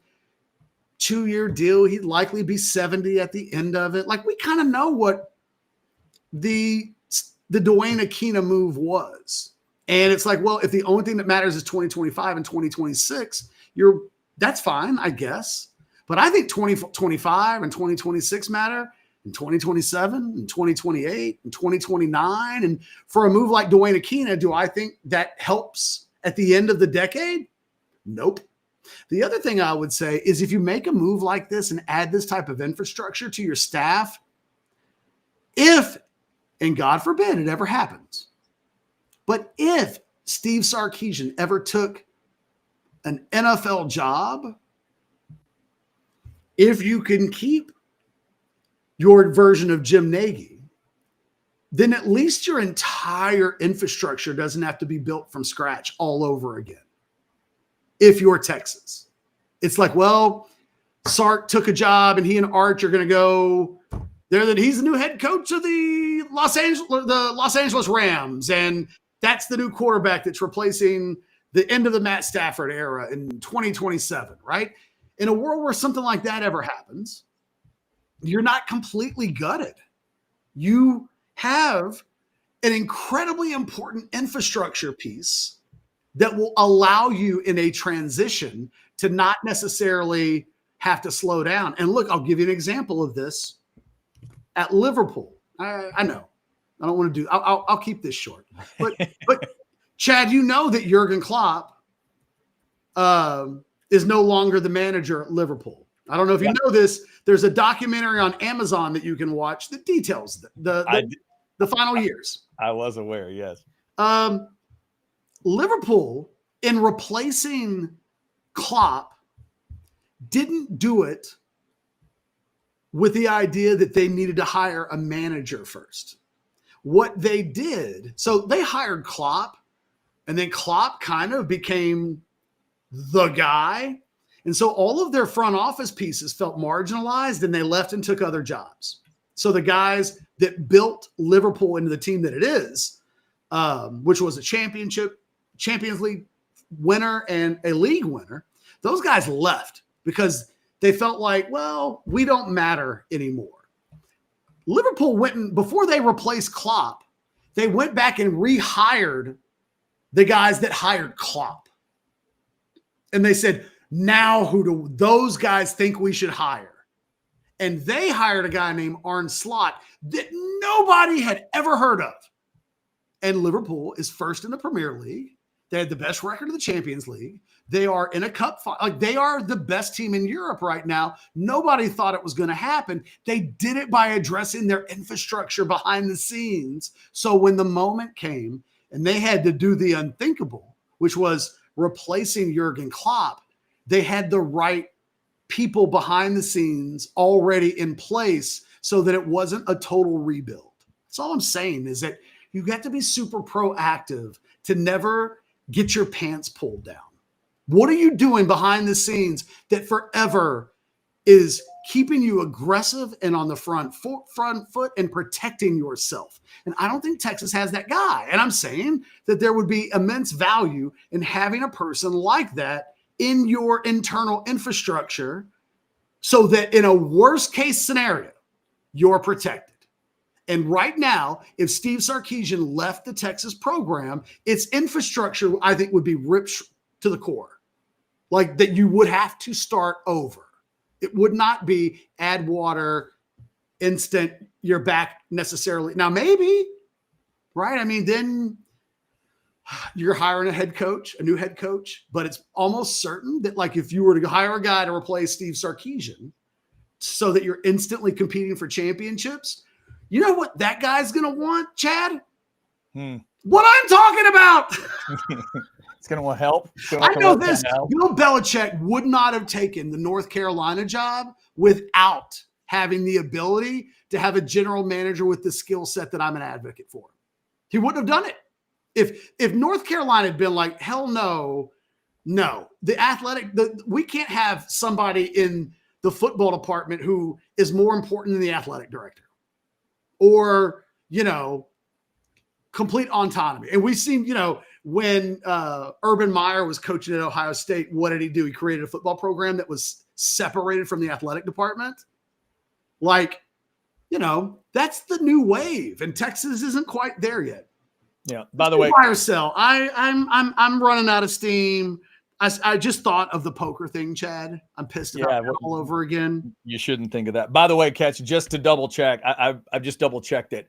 From 2012 to 2018, Phil Savage was the color analyst for Bama, and he ran the Senior Bowl at the same time. In that time frame, Bama won 3 titles and played for 2 more. I'm not saying it was all Phil Savage, but I am saying that he was doing those 2 things during that time period. And the rest of it, he's been nothing but an NFL, GM, front office guy, pro football type of guy. All right. So you want to go first or second today, Catch?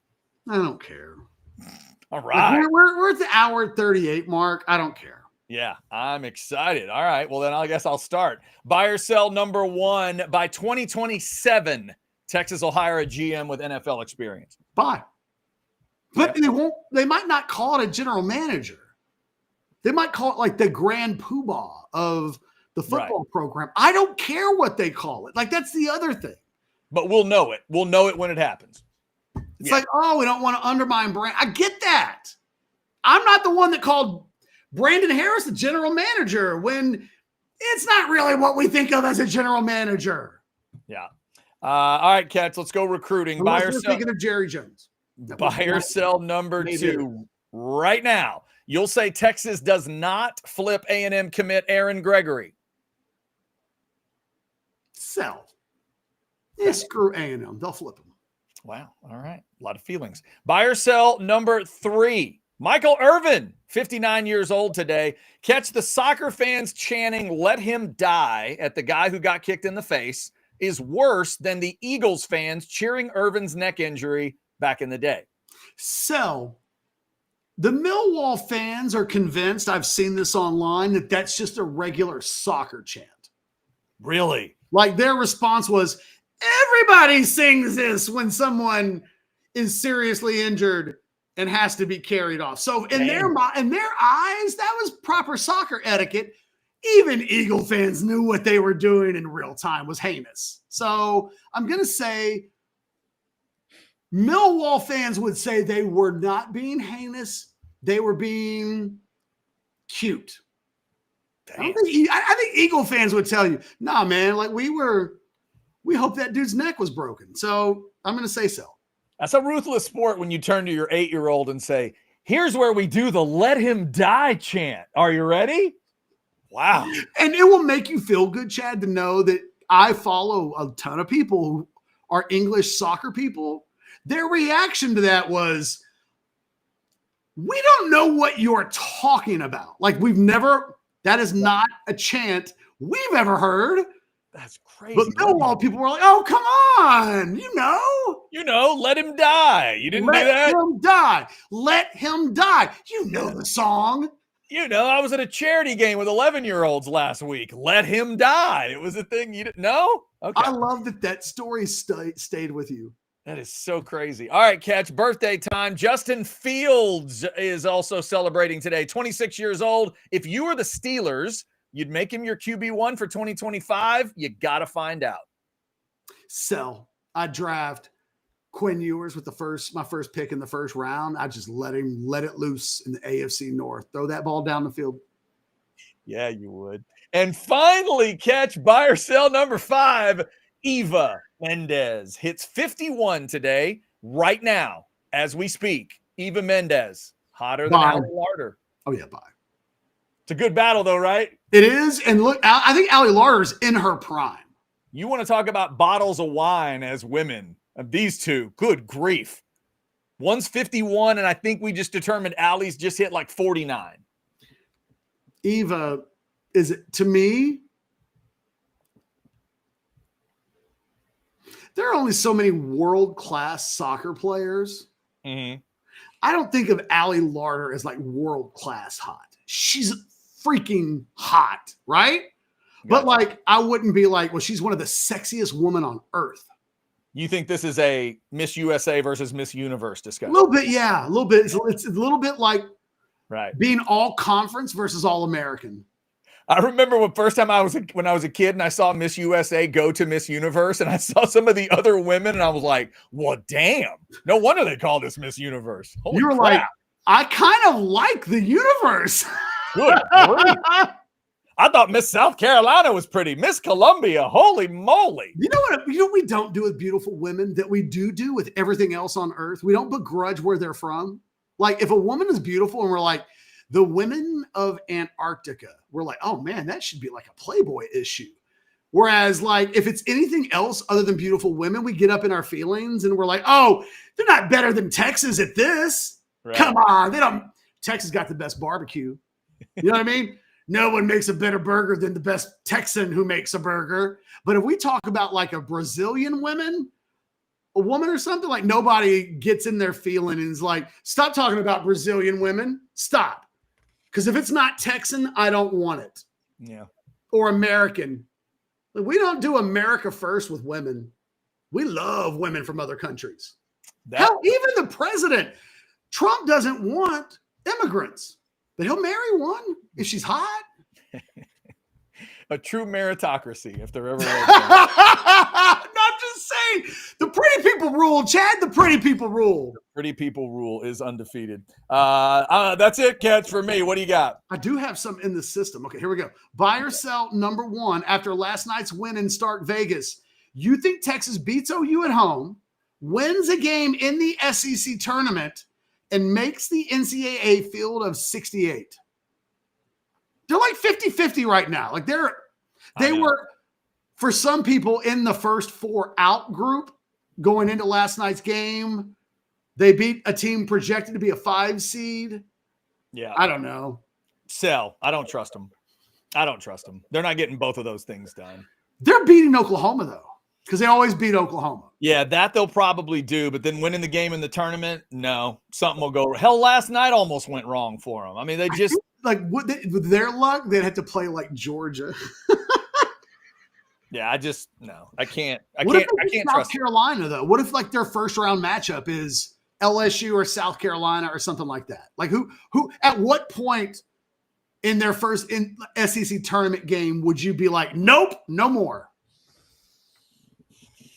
They're going to get one of those first night play-in games. Yeah, they may. I mean, yeah, they may work their way back to that. Right? Yeah. Right now, again, I don't trust them. I feel like as soon as I trust them, they're gonna. It's not I'm trying, Chad, but you're rightfully not budging. So yeah, I'm not. good job. I'm not. Buyer sell number 2. Trey Johnson is the best scorer the Longhorns have had since Kevin Durant. Pure score. That's probably a buy. I'm trying to think. I'm trying to work my way through the gap. I've got a name it for you. In terms of just pure scoring, I guess I'll buy. Who are you thinking of? Well, before Trey Johnson, I think I would have said Jordan Hamilton. Or, when did Jacobin Brown stop playing for Texas? Who? You know what I mean? Like, it's a short list of guys where who do I think? I think it's probably Trey. I mean, again, it's on I wish clearly, just like every fan watching this right now, you wish it was on a better team so it could be shown off a little better, but I think it's him. Yeah. I mean, when did Jacobin Brown stop playing at Texas? Yeah. Jacobin Brown would be there. His last season was 2012.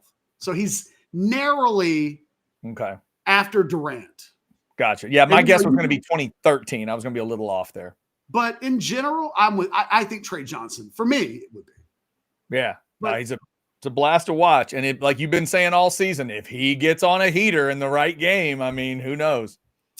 Buy or sell number 2 or 3. A&M beating number 1 Auburn last night. By the way, congratulations. Mattered, even if it was in the regular season. Like, ultimately, still a big deal. I mean, I'm buying that on multiple levels. Now look, it's this version of college basketball. We got to realize that. But it's still the number 1 team at that moment. Plus, most importantly, it's A&M basketball. Man, you got to take every one of those moments when you can get them. It's just not it's not like you have a ton of history where you can be a Kansas or Kentucky fan and yawn through beating the number 1 team in the country. No, you got to take every bit of that. And it's a team that needed something, man. They've been on a weird skid for a while, and they needed something to get their confidence back. So I think it was a big deal. I agree. Anytime you beat the number 1 team, it's a big deal. Yeah. Yeah. And that's end up storming the court. Ooh. Because I saw them like trying to hold them back. You know what? I don't know. Ooh, I'm trying to think. They had to have. They beat number 1. I'm assuming there was some sort of, But I didn't see it. I wasn't watching the game live. I actually didn't see it. It was one of those, like, I left the TV on the SEC network after the Arkansas Vanderbilt game was over. Mm-hmm. And then they started playing the highlights, and I was like, oh, crap. A&M beat Auburn. Yeah. And I was like, good for Auburn's really good. So yeah. No, Auburn's a really good team. It was impressive. Aggies need to find a way to get some of that magic sent out to the baseball diamond. Buy or sell number 4. Now that A&M has beaten Auburn, the high of the basketball season has been met. They will flounder the rest of the way. Wow. No wins in the tournament. Yeah, flounder is tough. I'll sell. I say they have a win in them. They're inconsistent enough that I can't put them in like the Sweet 16, but they'll find a win. All right, we're going hotter then, okay? Okay. Anami Rose style. All right. Now you have, God, I hate when I do this because I feel like I'm going to say something and I don't know what you're going to say. Oh, here we go. You remember the show A Different World? Of course, yes. Do you remember Cree Summer? I do. Okay. Buy or sell? Love Prime on Prime. No, because it's like, I got to go show version of Cree Summer. Mm-hmm. Anami Rose. Hotter than Cree Summer. A woman I think she reminds me of. Like, I think this is, like, that could be like almost her doppelganger. Her what now? You know, the person that looks like her, her doppelganger. The old doppelganger. Yeah. Oh, man. That's what they say about, like, when you have sex, you get a hit of doppelganger. Right there. You get a big hit of it in your body. You know, like, I'm the guy from The Shield. I've had people ask for my autograph and tell me that they think – I did also once get mistaken for Blake Brockermeyer when I was at Texas, which was just weird, but it happened. Yes, I that's told you true. I signed that autograph, right? That right. Michael Chiklis might be your doppelganger. God, That's that true. was so weird the first time that ever happened, Chad. The woman at the Baltimore Orioles game working concessions flipped out. She's like telling all the women that, hey, we got to get a picture. And I'm like, Right. and I had never seen the Shield at the time, so I just didn't even get it. And then the people from Yahoo Sports Radio who were with me were like, oh, they think you're Michael Chiklis from the Shield. And I was like, And then I saw Michael Chiklis and I was like, that doesn't. Yeah. You know what, Catch? I could be a little overly careful here, but I won't. And I'm going to say. Why would you be careful? I'm on Anami Rose's Facebook page, and she's just got a very Cree Summer vibe. She does. The fact that I don't exactly know what her age is, this is the only thing that, has as a hesitation. But I thought you said Anami Rose was 20. I am assuming by the math of sort of her career that she's like 20 to 22. That's what I'm assuming. Oh, you're worried. Oh. Right? Like, you have not done this to me, Chad. Have you made her underage and I don't know it? Well, I guess I just realized there's one bit of research I could have done. There's a point of this movie she did in a certain year, and maybe I could figure out, but then no, I still don't know how old she was that You're year. right. They're doing this thing where she's like at age 13, she wanted to pursue an acting career. And then it's like she landed her first movie in 2015. And it's like, well, it says she landed her first movie at 15. If you can tell me when that movie came out, then we can do the math. But I didn't look up when the movie came out. Well, assume the movie came out in 2016. She did her first movie in 2015. It came out in 2016. Right. So if we know that that's true, then, Look, I'm not going to be able to do this before the show is over. I know, exactly. But I'm going to do it before the Liverpool game. I'll take my chances, and I'll take my chances, and I will buy. It is a good comp. It's a really good comp. I will go with Aname Rose, not only because she's a young talent on the way up, but because she's one of the free concerts out at Hayes City Store, and we invite you to go check her out. 10 days of concerts out there. Go to HayesCityStoreTX.com, find out more, and go check out those concerts. You also got some legends coming like Dale Watson and Ian Moore and some of those others, but it starts with Aname Rose on Friday night as we are talking to you here on a Wednesday. All right, Catch, is that it? Are we wrapping? Are we done? It's been a wild show. The show would end like this. It really would. The show had weird poker technology going on, and it's going to end with dogs literally barking. Bring that back up. Man, thanks to y'all. Over 500 of y'all in the Specs chat as we get ready to close up. Thank you for liking, subscribing, getting those notifications. Football with Friends at 6 this evening. Tonight on The Outsiders at 8:30, the Mock 5 Top 5 in honor of Texas baseball and their start is your favorite baseball movies. We want your 5 favorite baseball movies tonight. Can I tell you mine? Because it won't get mentioned on the show. Old Fashioned tomorrow morning at 9 a.m. Yes, I was going to ask, is there one? You got your whole list? What do you like baseball wise? 1987, HBO Films released a baseball movie starring William Peterson called Long Gone. Wow. It is a 1950s minor league baseball movie. Okay. And it is my favorite baseball movie of all time. And then you can take Major League and Bull Durham and all of the rest. And I'd probably put Bull Durham too. And you can kind of go through like the various things. But I have always been a Long Gone fan. And if you want to watch Long Gone, I think you can watch the entire movie for free on basic YouTube. There's no other way to watch the movie. It is like so forgotten in time that that you got to do things like go watch it on YouTube, but I love it. And once a year, I make a point to go watch the full movie on YouTube for free. Nice. Glad I brought it up. And you know why they call it Long Gone, right? Because I don't know, like a home run, like it's long gone. Well, it's one of those little double entendre things. Right. But in the movie, William Peterson's character is a massive Hank Williams Sr. fan.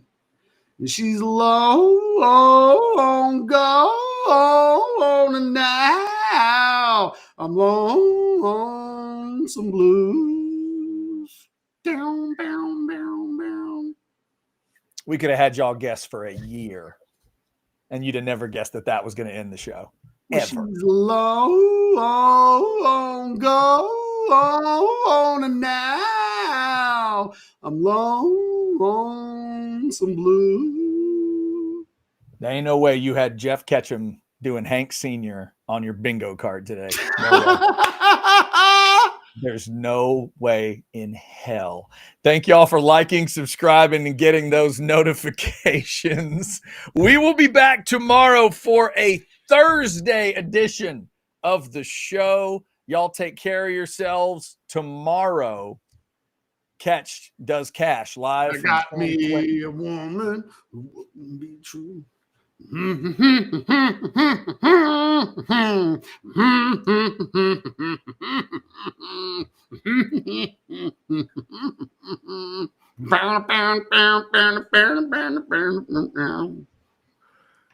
then it just turned into a weird, like, Muppet humming version of Hank Williams. What just happened? That was weird. Well, because I forgot the second line in the verse I started. It's like Jim Henson created a character. Like, okay, his mouth won't move. He'll just hum Hank Williams all day. That's all he'll do. He'll just sit over near Oscar's trash can and just hum Hank Williams. That was fantastic. I mean, I can, if you give me enough time, here's the line I couldn't remember, Chad, okay? Here it is. I have not hit the end button yet. The verse goes, I had me a woman who couldn't be true.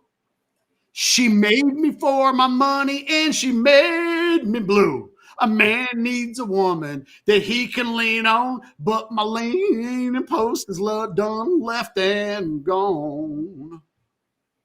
Well, she's long gone, and now I'm low on some blue. Is anybody else thinking of the guy that Red stuck the knife to his neck in Shawshank? That's who I'm thinking of as he's singing that. Are y'all thinking of the same guy? That's who I'm thinking of. Mr. Andy Dufresne, if you please. Yes, that guy. Oh my God, that was fantastic. All right, that's how we ended the show today. If you made it all the way to this point, that's your bonus. That's the extra thing that'll bring you back. I wonder if the people in YouTube land are just gonna hear about me singing and they're just gonna skip to the end. They call that content, folks. Yeah, all of them. They're gonna say skip to the 155 mark. It's what John Cena needs to do on Friday, if we're just being completely honest. Absolutely. Wear a Cody Rhodes suit and sing Hank Williams. That's what he needs to do. Freak everybody out. Because I'm a Cody. Yeah, that'll do it. That'll do it. It took us 2 hours to get there. Yeah. We got there. We got there. We just booked the rest of WWE's spring. We'll watch WrestleMania now. We've told you how it's going to unfold. We'll talk to y'all tomorrow at noon right here on House Divided. It's Orange Bloods Live. Don't ever say you know what's going to happen.